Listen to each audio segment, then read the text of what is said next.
Hey guys, it's Matt and welcome back to the vlog.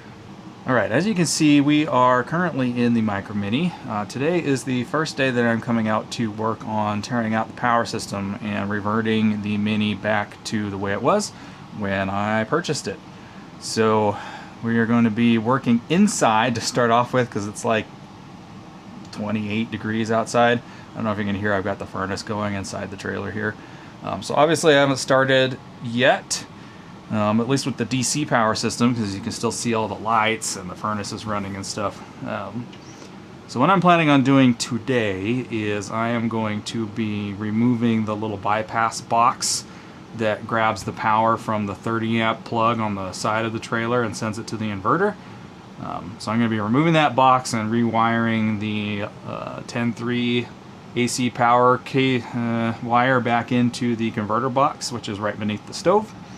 And then I am going to be hopefully reinstalling the DC battery cutoff switch that came with the trailer underneath the pass-through. I want to get the trailer system isolated from the Victron system that I put in, so that way I'll still be able to run lights and run the slide in and out and stuff without having to completely remove the inverter power system. I think you got a good plan for that. So right now I am going to start with the, like I said, the bypass splice box, whatever you want to call it, and get the AC system redone back to stock.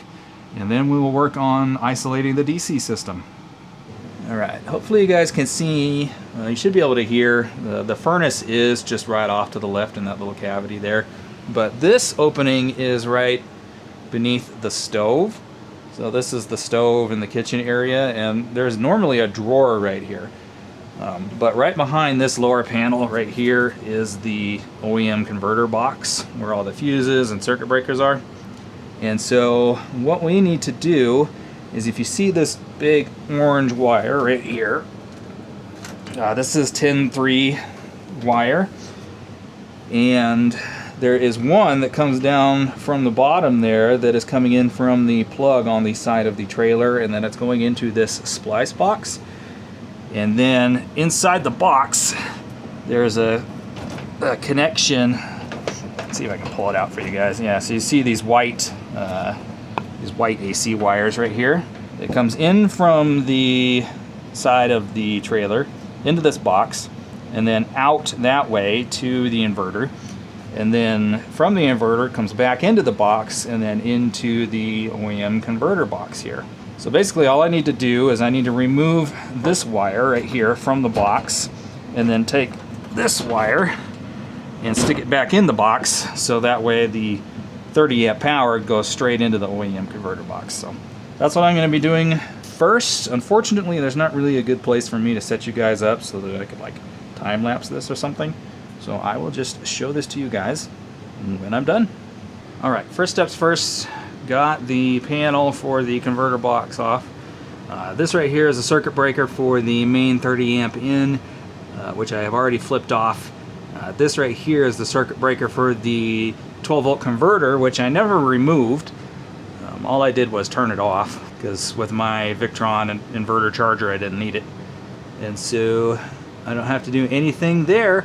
So what I have to do is I have to remove the wire from this circuit breaker and then get it back out of the box, which is going to require me to cut some things. And I just realized that I did not bring a part that I need, so I will not be able to completely finish this today.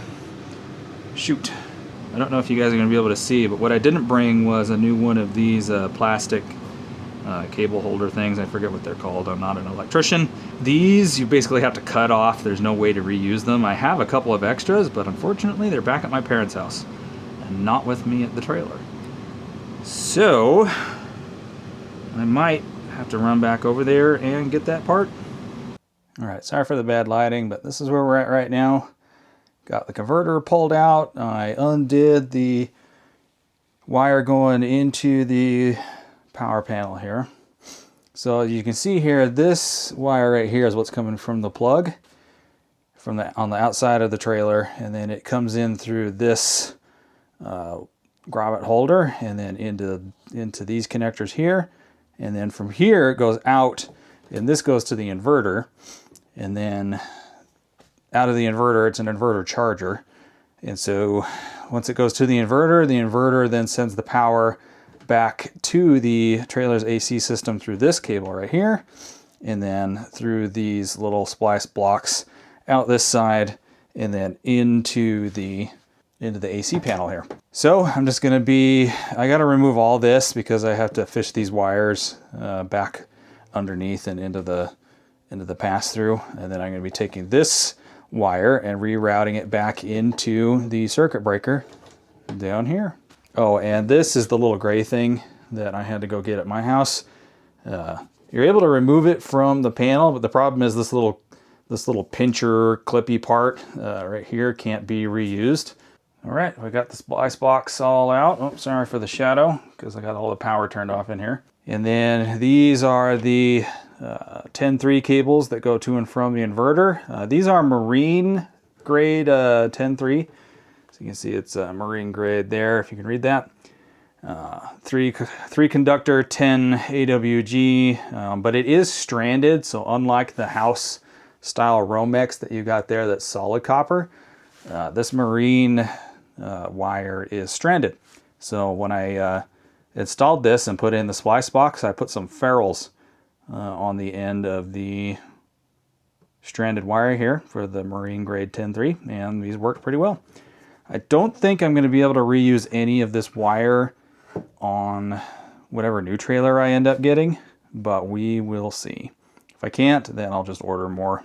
All right, it's all back together now. That was a pain. You got to put the faceplate on still. But one thing I did find out is this red cable right here, this big thick one down on the bottom, is the cable coming in from the OEM battery location that I tied into my power system down below, and that screw was loose.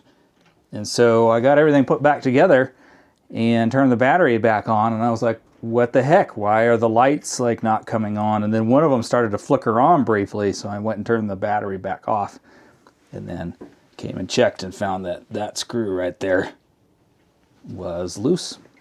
So I tightened that up, and as you can see, we got all the lights again. So I'm going to put this all back together and then go untie the 12 volt system from my big inverter and put it back to stock. And I did bring that little lead time battery. If you saw my short about the little lead time battery, I do have that with me, so I'll be able to get this all tidied up today and get the inverter system and the pass-through completely isolated from the trailer's electrical system, so then I can come back maybe next weekend when it's warmer and start tearing all that stuff out. Okay, so this little red bus bar right here is where the OEM battery disconnect switch is, or was, before I took it out. That's what those extra holes are there. So this big power cable on the bottom is what goes over to the Lynx distributor bus bar that I have over there that ties the trailer 12 volt system into my big battery bank here. And then one of these cables, of these top two, goes into the trailer and into the converter panel. And the other one heads out to the little bus bar on the trailer tongue by where the factory battery location is. So I'm going to turn off the batteries for the big power system here and then swap this all back over to the OEM cutoff switch, and that will isolate the trailer's electrical system from my Victron system. And if you guys can see down there, that's where the bus bar is on the tongue here next to the battery box. So I've got to reinstall the wire that goes from the battery box to that bus bar and then reinstall the negative wire and then put the little lead time battery that I have in the battery box and then do some testing.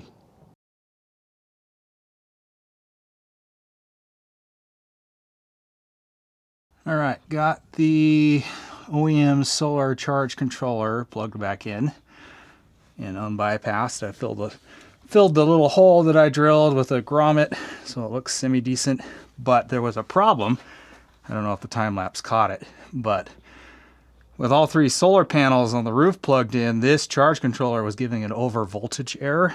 Now, the 2 additional panels that I got on the roof are not identical to the OEM one, and I knew that.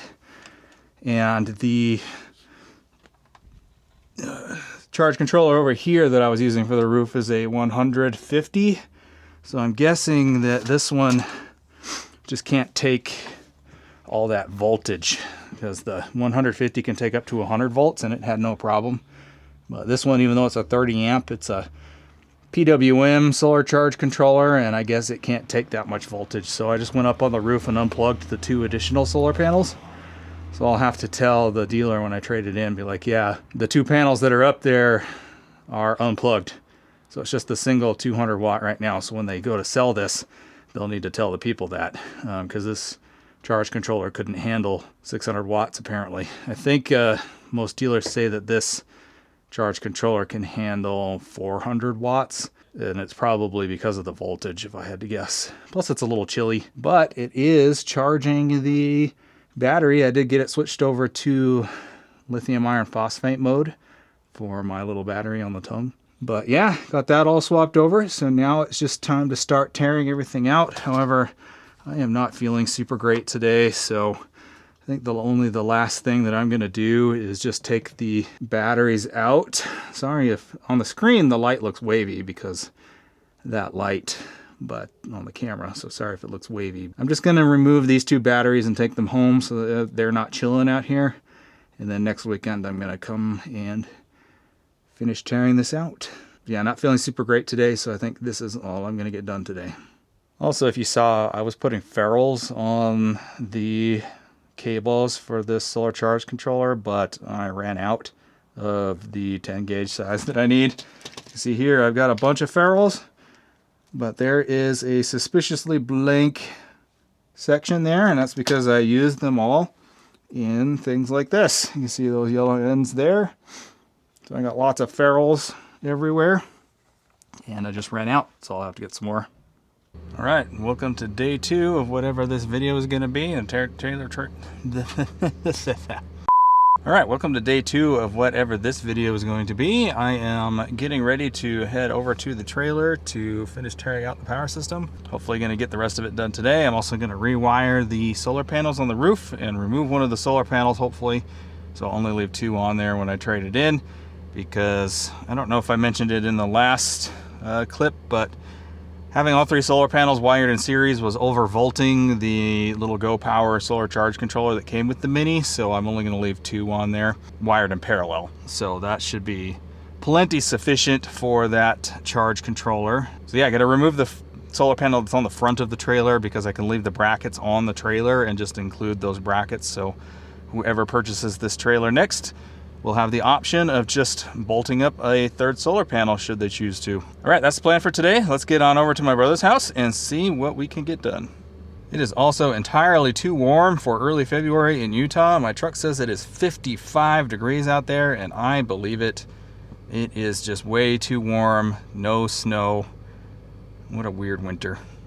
Just driving along the highway here after I left my parents' house, and for the first time this year, I got that antsy feeling that I should be going somewhere. It's like, I don't know what it is. This happens to me every year. And it has ever since I drove up to Alaska to work back in college for those 4 summers. Whenever it starts getting warm, springtime-ish this time of year, I always feel like I need to be packing up and leaving to go somewhere.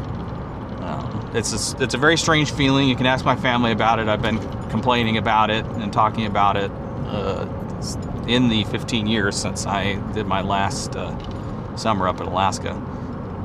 It's just been a constant feeling every spring since then that there should be something should be changing. I should be packing up and leaving and doing something. Yeah, just an interesting experience that I had just now.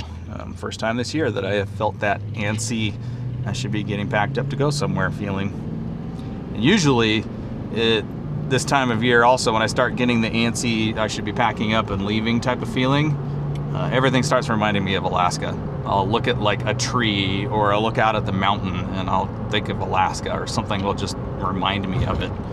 Some smell or something that happens. I don't know. It's a very interesting thing that's, like I've said, been happening in the 14 or 15 years since I did my last summer working up in Alaska. So, all right, we're still about 10 minutes away from my trailer, and then I'm gonna get started working on it.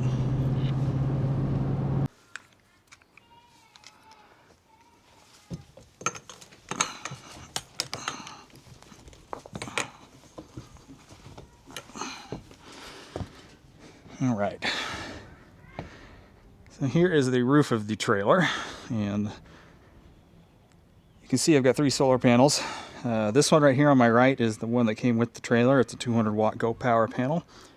And then I added this one and that one up there on the front. These are 200 watt rich solar panels. And I had them wired in series, but so you can see here I've got the series connection to the 2 rich solar panels unplugged at the moment because it was overvolting the Go Power solar charge controller. So what I'm going to do is I have these 2-to-1 parallel adapters right here. So whoops, I'm going to leave this rich solar panel on the trailer and wire it in parallel with this Go Power panel. And then we are going to take that front panel off, and I'm going to keep that one for the next trailer because this one has these bracket mounts that I can just unbolt, and we can lift the solar panel right off. So that's what I'm going to do with this one. I'm going to keep this one and use it on a new trailer, and then leave these brackets with this trailer so whoever buys this can put another solar panel up here should they choose.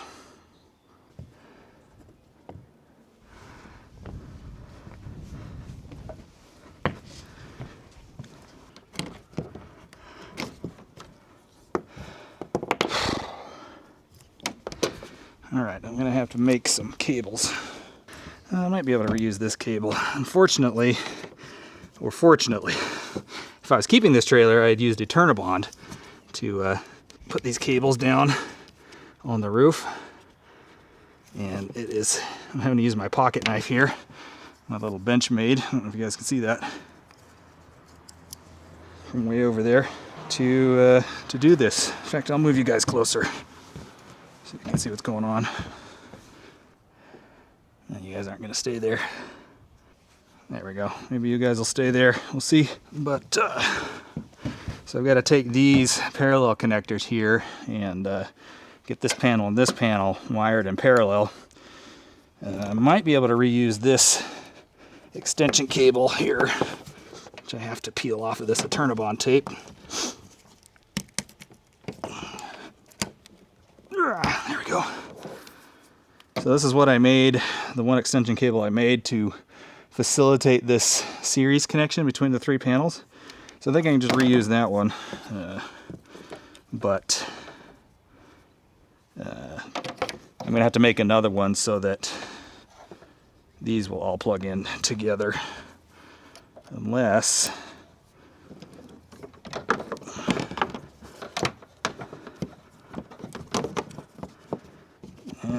nope, not going to reach. So I'm going to need one shorty extension cable about that long, and I'm going to need about 2 of those actually.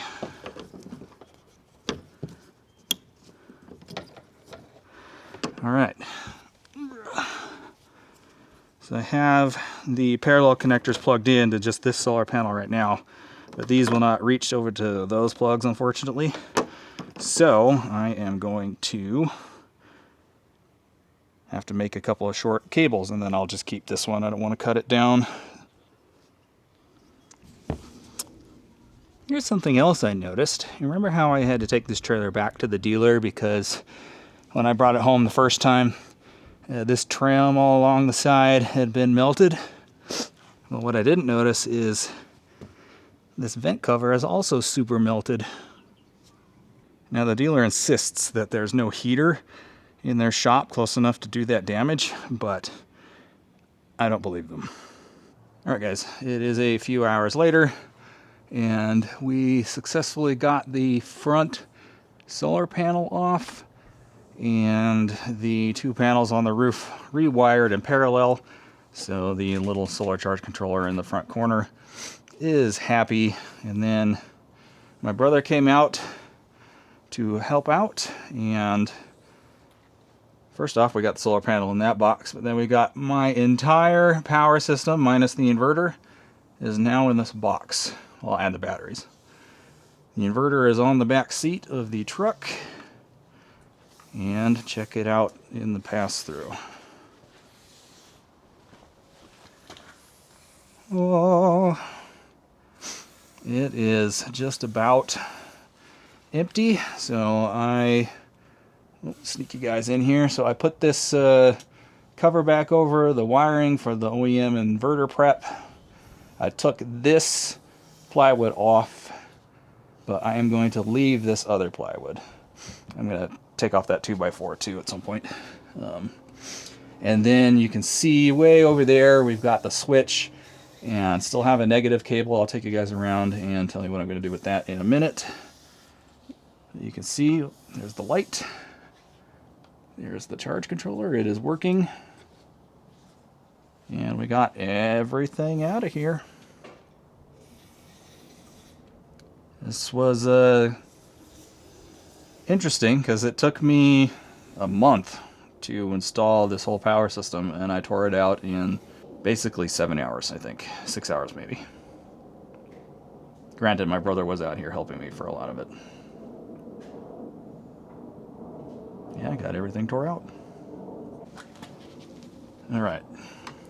So the last thing I have to do, but I'm not going to do it today, is the reason I haven't reattached the switch here yet, even though I have all the hardware now, is there is some USB ports on the inside of the trailer that I added on the other side of the bed, but I'm going to leave those there, and in order to wire those up, I need to run some wire to the back of the switch here, and then this was the ground cable that I was using for my power system. This runs down to the frame.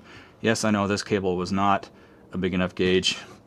I'll be doing it the proper way in my next trailer, but this will work for what I'm going to do now, which is I have a little single stud like junction thing that I'm going to mount somewhere up here for the negative, so that way I don't have to cut open the belly to pull this out, and I will be able to use this as the negative and rewire in those USB ports on the inside. And then I'll just run the positive off of the cold side of this power switch, which is this side right here is the cold side. So there'll be a ring terminal here and a 10 gauge going up to the USB port and the 12 volt cigarette lighter style port. And then there'll be a 10 gauge coming out, hooking up to a little junction stud right here and running down to the frame. So that way I don't have to cut open the underbelly and pull this wire out and do all that. And I was gonna have to run a wire down there anyway to rewire in those USB ports to a ground. Yeah, now I won't have to. I'll just reuse this wire right here. And actually I already have the single stud junction thing that I need for this. So I won't have to spend any extra money either. So yeah, that about does it for the Micro Mini. I think the next time that you guys will see a clip of the trailer of the Micro Mini here is when I am towing it off to trade in on something. There is a RV show here in Utah next weekend, and then 4 weeks after that, so middle of March, there's a second spring RV show. So I am not going to make any moves on a new trailer until I can go to both of those RV shows, I think, and actually walk through a lot of different trailers. I've been to one of the dealers a few times, and I still have my eye on a couple of different floor plans that I think are what I'm going to go for, but the RV shows are a good chance to see a lot of trailers in one spot and get a feel and actually look at them and get a feel for what I like and what I might want. All right, we're back at the Micro Mini today for one final project before it is ready to be traded in on whatever new trailer I decide to get. So let me show you what we are up to today. All right, as you can see here, we have bunch of wiring stuff because the last thing that I am doing is I am going, sorry if you can hear the furnace going as well, it's a little chilly in here. And I'm going to be rewiring these two USB, well, one's a USB, one's a 12 volt USB on the left, 12 volt on the right, to the switch that I had right here to turn my Starlink off and on. So I'm going to wire that up so that switch will turn this set of USB and 12 volts on and off, and then wire it to the battery cutoff switch, which is on the other side of the wall where that opening is right there. So that way these will work for the new owner. All right, first little wiring is complete. So it's going to come, basically, we're going to have a wire that comes from this switch right here going to the ground point that I used for the big power system. So I'll show you that to you guys once I get it all hooked up. That's going to come into the switch, and then coming out of this switch, this is the negative that I've got done so far. So that's going to come out of the switch, and then it's going to go into this Wago lever nut that can handle 30 amps, which should be plenty good enough with this 10 gauge wire here for those two little 12 volt plugs. So yeah, got a three-way Wago lever nut going on, and then two more connections to go to the USB and the 12 volt outlet. So I'm going to make another one of these with a little bit of 10 gauge positive cable. Actually, first thing I'm going to do is attach one of these fuse holders to this 10 gauge wire that I've been using. So that way there can be a fuse for this whole thing, because this needs to go out by the power switch. All right, we are down in the pass-through. You can see there's no more Victron power system. I am leaving this piece of plywood there though.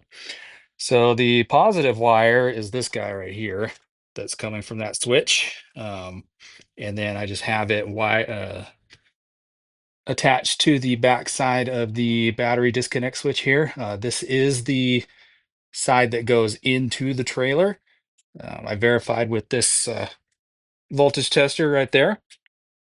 And fortunately, I have a handy dandy ground point to test that with. So the hot side coming from the battery is the back side here. And then the cold side going to the trailer is that side right there. So I am going to attach that switch back up where those four holes are right there, which is where it was from the factory. And then I'm going to mount this junction stud right here to attach the negative wires to.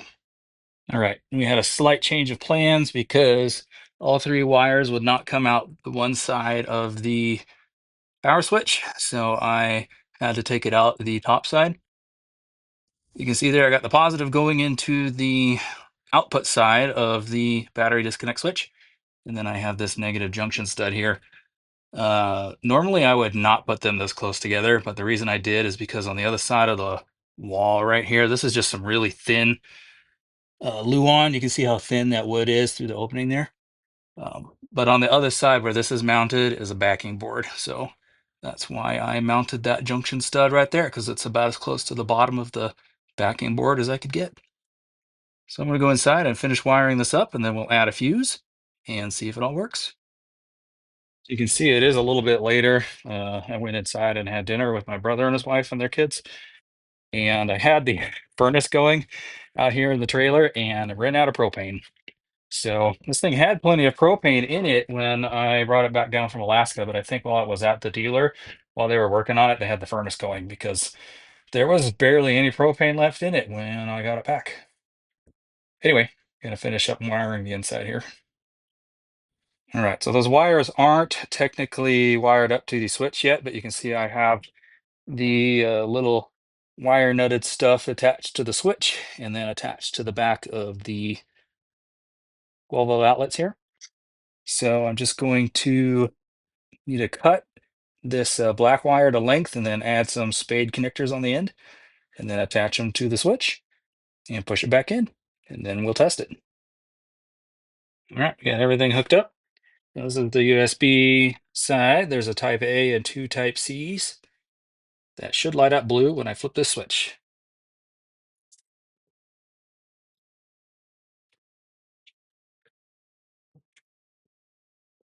Hmm. All right, got it working. What it turned out was I had those spade connectors on the wrong side. Don't flip them to the right side, and it works. And then flip this off, and that turns off. Sweet.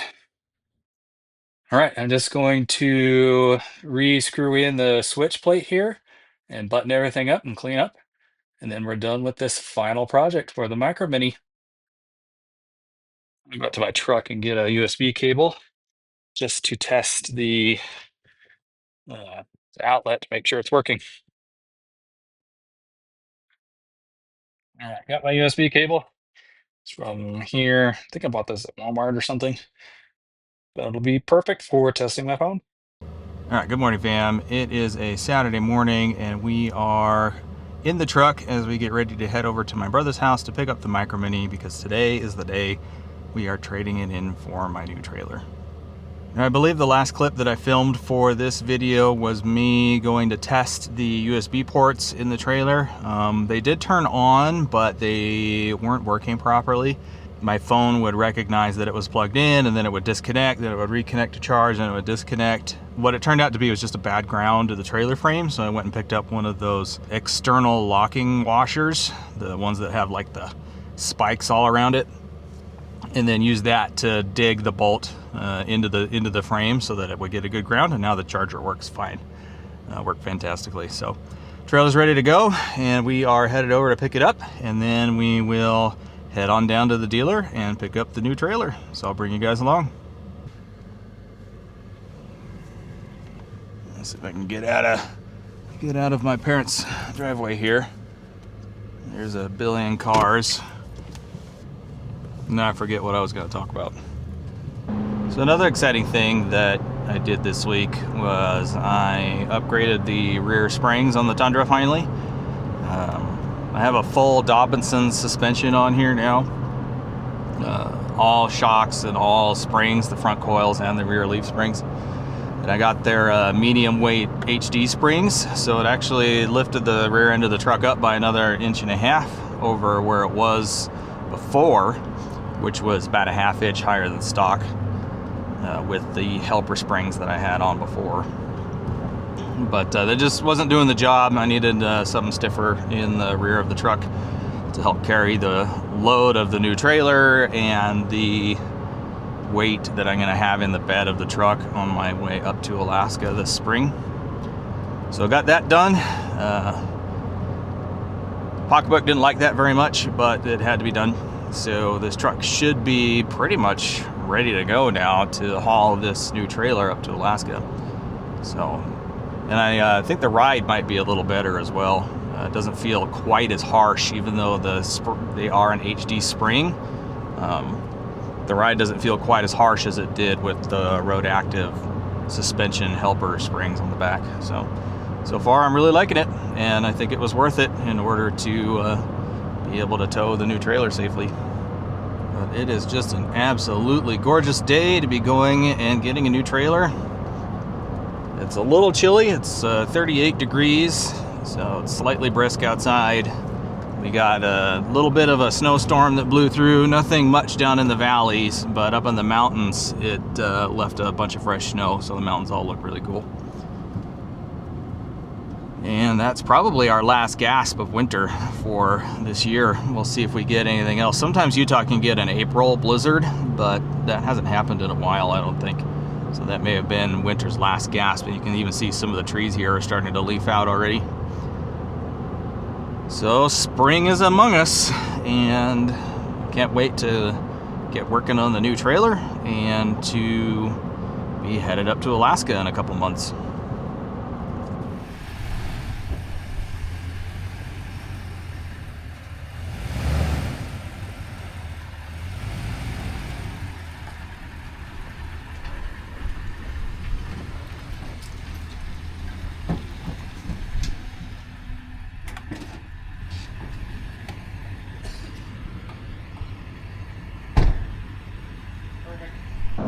Alright guys, last 1.5 miles of freeway for the Micro Mini. So we're headed towards the dealer here in American Fork.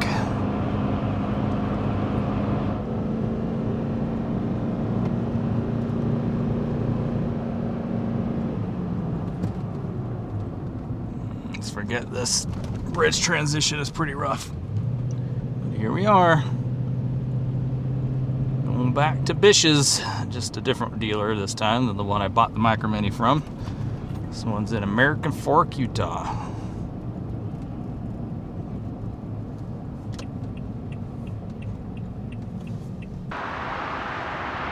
Alright guys, got the old trailer there and the new trailer right there. We're going to be swapping over my mattress, and then their tech has to swap over the weight distribution hitch bars and brackets. I did have to buy heavier duty load bars for that hitch, so he's going to get that done and then we'll be on our way. But that's the new trailer right there. Alright guys, got it all parked up. I ran down to my storage unit to get a bunch of the RV stuff. So you can see I've already filled up the pass-through, but all this is going to have to come out of there when I go to install the inverter power system here in the next few weeks. But here is the front of it. Came with two 20-pound regular size barbecue propane tanks, which is fine. And that little bin right there is where the battery is at. I'm actually going to take that out and take it with me. I'm not going to leave it here. And you can see I had just enough room where I parked it at the storage place here to run the slide out before it got to this next little tent trailer. So super close there. Yeah, this is the driver's side or the off-camp side. You can see it's at a storage place with a ton of trailers and stuff. Here, I'll open up the bedroom door for you guys. So it does have two entrances because you can't pass through from the front to the rear with the slide in. So in order to get to the bedroom and the bathroom on the go, you gotta come in the front door here. You can see we grabbed my purple mattress from the Micro Minnie and threw it in here. And I donated the mattress that came with the trailer to the Micro Minnie. But yeah, it's got two hang-out closets. That's some open storage up there. But on either side of the bed, you can see there's two of these support things with a gap in the middle. There is two drawers. And then some shoe storage underneath, which is super awesome. Love that about this. Didn't have any bedroom drawers in the Micro Minnie, as you guys probably saw. So that'll be super nice. And the other thing I like about this floor plan, about this trailer, is this bedroom is separate from the living area. So you can see here's the bedroom we just came in. Has a sliding door to close off from the bathroom. And then you walk through the bathroom to the living area. So it's got a huge bathroom, plenty of room in this shower. I can stand up and not have my head in the skylight at all, which is really nice. And then you got some linen storage, coat hooks, plenty of space in the toilet area. It's got a sink, so a separate bathroom sink, ton of vanity space, ton of storage. Like, there is just storage galore in here. And then we go through this door into the living area. So immediately off to the left, the door is swinging closed because the trailer's not level. Immediately off to the left, we have the kitchen. So it's not as much kitchen as I was hoping to get. It is a little bit more counter space than was in the Micro Minnie, but not as much more counter space as I had been hoping to get in a new trailer. I think I mentioned in a previous video I was considering a different floor plan that had a better kitchen, but this has much better living, and the separate bedroom and bathroom just did it for me. So got plenty of plenty, I'm tired, it's been a long day. Plenty of upper cabinet storage. You've got some spice rack, some spice storage up there. That is just a microwave. It is not an air fryer. And then there is a hood vent here that does vent to the outside, which is super nice. And then this oven is really fancy. Like, it's all electronic. The oven itself is a convection oven, and it's got like a fan in the back, and it controls its own temperature. It's super fancy. It is still propane, but it's super fancy. And then there's 3 drawers if my bin wasn't in the way. There are three usable drawers. There is a open cavity under the stove. And then here underneath the sink is more storage.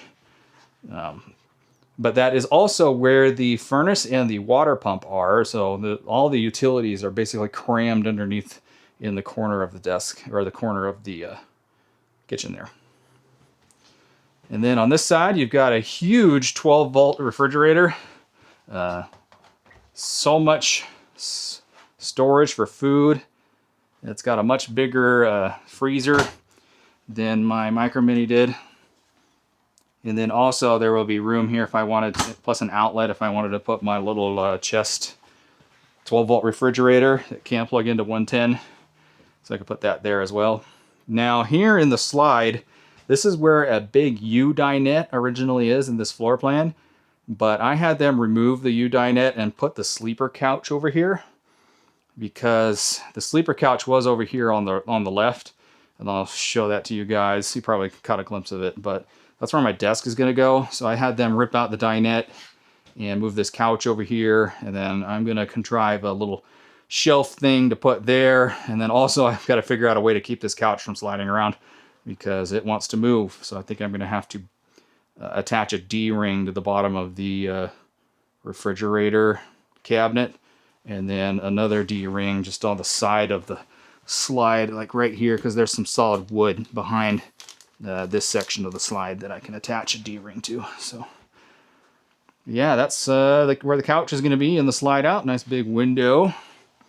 And then in the back, this is where the couch originally was, but this is where I'm going to be putting my desk for doing my job. As you guys know, I do IT work remotely for an awesome company that is super flexible and willing to let me move up to Alaska, which is super awesome. I think it was just a better idea, and I had told them they should tell the manufacturer to flip where the couch and the dinette were. Like, the dinette should be in the back where all these windows are, because if you leave the couch there, then your back is going to be towards that big window and you're never going to get to enjoy it really. But with my desk right there, I'll be able to look out all 3 of these windows and get some good daylight. So yeah, that'll be great. So that's where my desk is going to be. There's enough room for the desk that I want to. It's either going to be an IKEA table or a sit stand like workbench from Home Depot. And then I'm going to stack my pack outs, my Milwaukee pack outs on this side in front of that is the fresh water fill. So the fresh water tank is right below here. So can't move that, unfortunately. That has to stay where it's at. So I'll just hide that behind the pack outs or something. And then lastly, we have the entertainment slash, what do you want to call it, pantry. So that TV mount is going to mount up there. And then down here is just some shelves. So this will be the pantry space, because I don't need to store like cables and stuff there, because I've got all these overheads above where the desk is going to be to store all the little things. So yeah, that's the interior tour of my new trailer. Like I said, this is a Go Play. It's built by Highland Ridge for Bish's, the RV dealership chain. So it's under their Wayfinder Go Play brand, but it's built by Highland Ridge. And this is a 26RLS model number. So you guys can see right here. Here's the model number. 26RLS. I think she'll be a good home for a couple of summers, 2, 3, 4 summers. Who knows how long I'm going to just camp out on this thing for the summertime. Who knows, maybe it's roomy enough in there. I've lived in apartments that were smaller than this. It's roomy enough in there that maybe I'll just build a structure over it and do a winter in it. We'll see. All right, I got to finish putting everything in the trailer that I brought over from my storage unit with the Tundra and this U-Haul that's behind me. So I'm going to sign off here. Thanks for coming along on the old trailer swap video. It was kind of all over the place, but I'm really happy with this new trailer that I'm getting. So thanks for coming along. Like I said, if you like the video, please give it a thumbs up. Hit that subscribe button, and we'll catch you guys in the next one.